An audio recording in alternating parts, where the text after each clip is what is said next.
Yo, Bakayalo, Konoyalo, et oui, on se retrouve pour le résumé complet du chapitre 1059 de One Piece. Et les amis, avant de commencer, comme d'habitude, c'est vrai que je le rappelle pas souvent, mais la source sur laquelle je lis le résumé complet, eh ben, c'est sur Bleach MX, je vous mets le lien en description. Et puis voilà, on va le lire tranquillement parce qu'il va se passer des dingueries. Et comme tu peux le voir en miniature, ce n'est pas un spoil, c'est une théorie. Kaido est toujours en vie, j'en parlerai à la fin, mais voilà, peut-être que je vais l'oublier dès que je vais le lire et tout, mais moi je pense que Kaido et Big Mom sont toujours en vie, et c'est d'ailleurs eux qui vont chercher Big Mom, mais on s'en fout de ma théorie, on va regarder ce fameux résumé complet. Allez, c'est parti les amis. Toc. Alors, après la pause d'Eshiro Oda, le chapitre One Piece 1059 est publié dans le Weekly Shonen Jump numéro 41 2022, le lundi 12 septembre 2022 au Japon. Le premier résumé est disponible et il sort officiellement en français le dimanche 11 septembre 2022. Mais comme on est dédosé, on va le regarder avant le dimanche, oui, comme d'habitude. Donc voilà, on va mettre la publicité. Non, je déconne. En savoir plus sur Abritel. Bon voilà, hein, tu veux partir en voyage, l'hôtel, machin. Hein. Allez hop, je suis chat. Chapitre One Piece 1059, l'incident du capitaine Kobe Bryant. Couverture, la froide Odyssée du Germain, volume 18, le gaz hallucinogène de César, Katakuri et Owen se frappent mutuellement à cause du gaz. Et oui, César Crown, il a le niveau Yonko. Non, je déconne. Mais n'empêche, il arrive à rivaliser avec Katakuri et Owen. C'est un truc de dingue. Le chapitre débute avec un navire naviguant dans les mers proches de l'île du Sphinx, le pays natal de Barbe Blanche. Marco quitte le bateau et remercie l'équipage pour l'avoir emmené ici. Le bateau est celui des pirates du Roux. Ok, donc c'est bon. Il se fait raccompagner en taxi par le célèbre Roux, donc le célèbre Yonko. Voilà, il était juste venu pour faire taxi, en fait. Voilà, hein, sur Uber, notre ami Marco a envoyé a envoyé une petite demande. Voilà, il y a Shanks qui est arrivé. Ok. Shanks demande à Marco s'il ne veut. Attends. Shanks demande à Marco s'il ne va pas les rejoindre. Marco dit à Shanks d'arrêter de plaisanter, qu'il est fatigué d'être un babysitter de grands pirates. Shanks dit à Marco de ne pas exagérer parce qu'il n'est pas un gamin. Ben Beckman dit à Shanks qu'il l'est, tandis que le reste de l'équipage se met à rire de son capitaine. Ah là là, les amis, sacré Shanks. Comme je le disais, il cherche à recruter Marco. Pourquoi ? Parce qu'il n'a plus de second de Yonko. Et qui était le meilleur second de Yonko de Barbe Blanche ? Enfin, c'était Marco du Phénix. Et pourquoi il n'a plus de second de Yonko, Shanks ? Théorie que j'arrête pas de répéter, mais son second Yonko auparavant, c'était Mihawk. Mais oui, c'est pour ça qu'il cherche à le remplacer depuis le temps. Mais il n'y arrive toujours pas, le pauvre. Mais ne vous inquiétez pas, comme je le disais, si là l'objectif de Shanks c'est de recruter un second de Yonko, eh ben il semblerait que le fameux Mihawk soit en route maintenant, il soit en déplacement et qu'il ait finalement peut-être décidé, d'après moi, théorie comme d'habitude, de revenir dans son ancien équipage, celui de Shanks. Donc voilà, moi je prédis que Mihawk était le second de Shanks et qui va redevenir le second de Shanks tout simplement. Voilà, petite théorie comme ça que je balance. Tout le monde dit au revoir à Marco qui vole vers l'île du Sphinx. Un flashback débute, il se passe à Wano Kuni durant la nuit du festival après l'attaque de Ryokugyo. Luffy qui dit « Quoi ? Tu ne viens pas avec nous ? Deviens un pirate !» Et Sanji qui dit « Non, Yamato-chan !» Et Yamato qui dit « Je suis sûr que vous l'avez tous remarqué aussi, n'est-ce pas ? L'incident avec le gars forêt a été réglé seulement grâce au haki surpuissant de quelqu'un. Kaido a peut-être été vaincu, mais maintenant nous avons tous ces types qui viennent pour Wano Kuni. Vous avez vu ce qui est écrit ? Kaido a peut-être, et moi je dis qu'il est toujours en vie, les amis. Et il est mort. Il a été vaincu, les amis. Donc moi je pense qu'il est vivant. Hein. Il va aller rechercher Xebec avec Big Mom. Je ne peux pas le permettre. Comment pourrais-je partir à l'aventure alors que je m'inquiète pour ce pays ? Je suis sûr qu'on pense la même chose. Et Yamato parle à Luffy avec la conviction de ce qu'elle dit. Elle fait même un clin d'œil rassurant à Luffy. Luffy regarde Yamato sérieusement, mais comprend ce qu'elle dit. Alors il accepte la décision de Yamato et laisse Momonosuke et les autres sous sa protection. Zoro demande à Yamato d'être prudente, de ne pas blesser les sentiments de Momo parce qu'il est quelqu'un de vraiment fier. Yamato dit à Zoro qu'elle le connaît. Yamato dit aussi qu'elle va chercher un objectif personnel à Wano afin de se compléter encore plus. Sanji pleure de la décision de Yamato. Ah ouais. Pauvre Sanji, voilà. Lui qui pouvait enfin admirer une femme nue tranquillement dans les bains chauds. Eh ben elle part. Marco arrive en volant à l'endroit où se trouvent Luffy et les autres. Marco dit à Luffy qu'un navire adéquat est apparu près de Wano et qu'il va quitter l'île avec celui-ci. Il y a un petit flashback de Marineford quand Marco dit à Jinbei de partir avec le petit frère de Ace après la mort de celui-ci. Luffy remercie ensuite Marco de l'avoir aidé lors de la guerre au sommet. Un grand aide de Marco qui a réussi à rivaliser avec King et Queen. Mais finalement, c'est Zoro et Sanji qui ont vaincu King et Queen. Donc finalement, bon. Mais il a gagné du temps. Marco qui dit « Je suis sûr qu'Ace aurait été vraiment content s'il savait jusqu'où tu es arrivé. » Et Luffy qui fait « Chi, je vois !» Marco s'envole hors de Wano avec un dernier message pour Luffy. Et qui lui dit « À partir de maintenant, c'est ton air. Va de l'avant avec détermination. » Ah oui, comme je le disais, c'est son air. Relève, passation de One Piece de génération en génération, tout simplement. Et qu'est-ce que c'est le One Piece? Comme je le répète à chaque vidéo, oui, bah c'est le chapeau de paille. Nouvelle ère, et oui, par une passation de flambeau via le chapeau de paille, ce qui est le célèbre One Piece. Voilà. Et Luffy dit, bien sûr que je vais le faire. Fin du flashback, on revient au présent, on voit Marco arriver sur l'île du Sphinx. On passe à Amazon Lily, l'île des femmes. Ah, les fameuses Amazones, ça fait longtemps qu'on n'est pas été. Une partie de la grande montagne au centre de l'île a été détruite. Gloriosa dit que c'est la première fois que des hommes ont été capables d'envahir l'île aussi loin et que les dégâts dans la ville sont énormes. Qui a fait ça? Hancock dit que tant qu'elle est sur l'île, les ennemis continueront d'affluer. Ah là là, c'est pas bien, ils viennent tous pour elle parce qu'elle est canon. Hancock qui dit maintenant que la situation est arrivée à ce point, je veux me marier à Luffy. C'est vrai qu'une fois mariée, ça ferait qu'elle serait sous la protection de Luffy. Peut-être que les gens hésiteront à attaquer. Gloriosa qui dit tu as toujours voulu ça, c'est pas nouveau. Un nouveau flashback débute. Il y en a beaucoup des flashbacks, dis donc. Il se passe quelques semaines auparavant lors de l'attaque de la marine. La marine parvient à renverser les portes de la ville, mais les Kuja contre-attaquent. Les Kuja? Ok. Alors la marine ordonne le déploiement des nouveaux pacifistas appelés Séraphins sur la ligne de front. Et ordonne d'activer leurs caméras de surveillance aussi. Le vice-amiral Yamakaji dit que Hancock n'est toujours pas apparu. D'accord, donc la marine attaquait l'île, ok. Une petite fille avec des ailes et une flamme dans le dos apparaît devant Marguerite et Sweet Pea, mais elles ne veulent pas affronter une enfant. La fille, qui a des pupilles en forme d'étoile, tire un laser avec sa main. Ah ouais, c'est qu'une machine en fait. Soudain, les pirates de Barbe Noire apparaissent derrière les navires de guerre de la marine. Oh là là, Barbe Noire, le pirate le plus dangereux. Un puissant tremblement de terre pousse le navire de Barbe Noire vers Amazon Lily. Ah, le pouvoir de Barbe Blanche. La marine dit que les rois des mers vont remarquer le tremblement de terre. Ah, bah ça...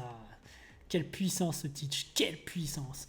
Teach arrive sur l'île avec Katarina, Devon et Vasco Shot. Ah ouais, on se demandait aussi où est-ce qu'ils étaient eux. Teach qui fait « Je suis ici pour toi, princesse pirate. Impossible que je laisse ton pouvoir tomber entre les mains de la marine. » Est-ce qu'il veut aussi la séquestrer et la garder pour elle? C'est pas... C'est un bâtard quand même. Des marines demandent au vice-amiral Yamakaji de leur donner l'ordre d'attaquer Barbe Noire. Mais Yamakaji dit qu'il doit attendre la permission du quartier général. Teach attaque les marines avec le pouvoir du Gura Gura no Mi, alors qu'il dit à Hancock de sortir de sa cachette.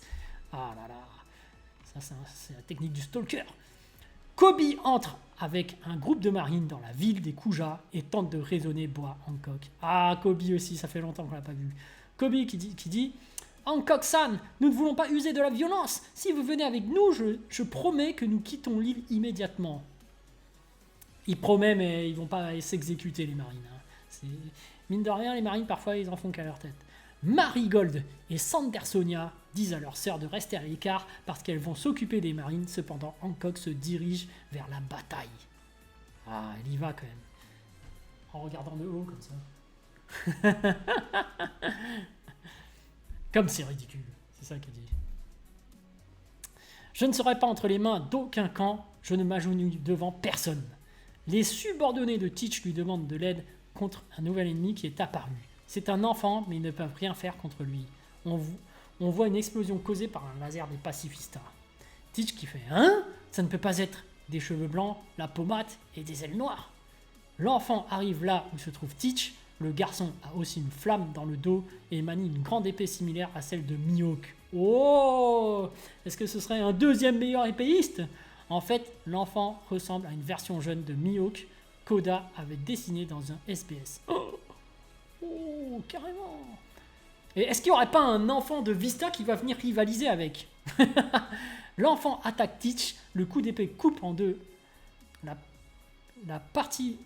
grande montagne de l'île. Teach qui fait le PX, merde.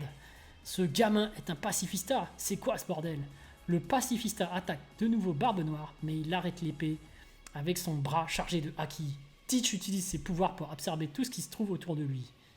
Black Hole. Hancock utilise le Slave Arrow pour changer tous les ennemis à proximité en pierre, incluant Elmepo et le vice-amiral Yamakagi. Kobe ordonne au pacifista d'arrêter immédiatement parce qu'il pourrait détruire les statues de pierre avec ses rayons laser. Hancock est sur le point d'utiliser son attaque Perfume Fémur, mais quelqu'un l'arrête.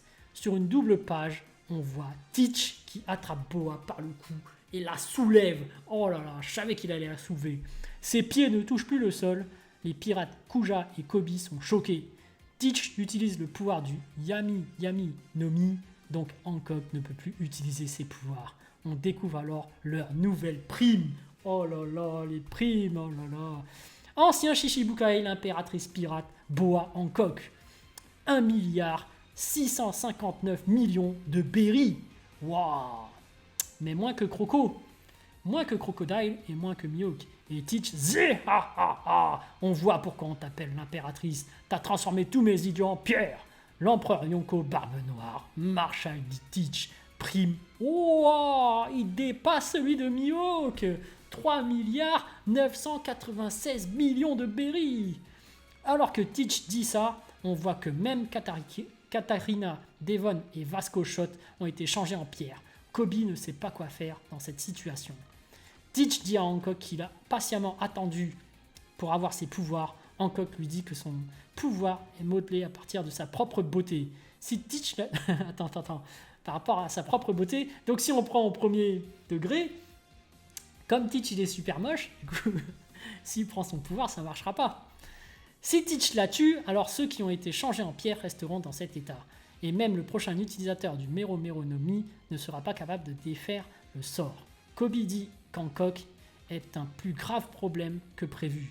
Teach qui dit « Cette situation semble me mener nulle part, pas vrai Kobe, le héros ?» Eh ouais, c'est devenu le héros, un futur garde peut-être. Tu m'as rendu service lors de l'incident du Rocky Port.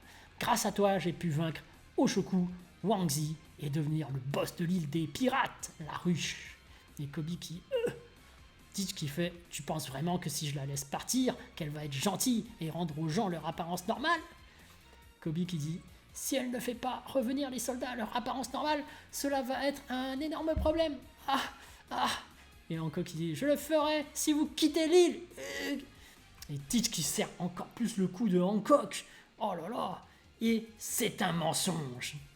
Sacré Teach, au moment où je te relâcherai, tu vas tous nous transformer en pierre. Et ce sera fini pour nous, hein?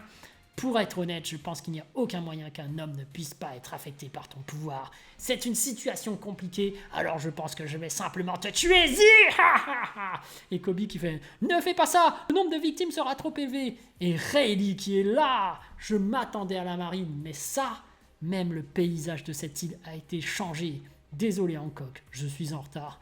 Ah, c'est Hancock qui a appelé Rayleigh, ok. Qu'est-ce qu'il fait le roi des ténèbres, Rayleigh. Rayleigh dégaine son épée et Rayleigh qui lui dit l'apprenti de Barbe Blanche, ce n'est pas vraiment mature pour moi de te le dire, mais je te déteste. Kobe et les subordonnés de Teach sont effrayés. Rayleigh continue de parler.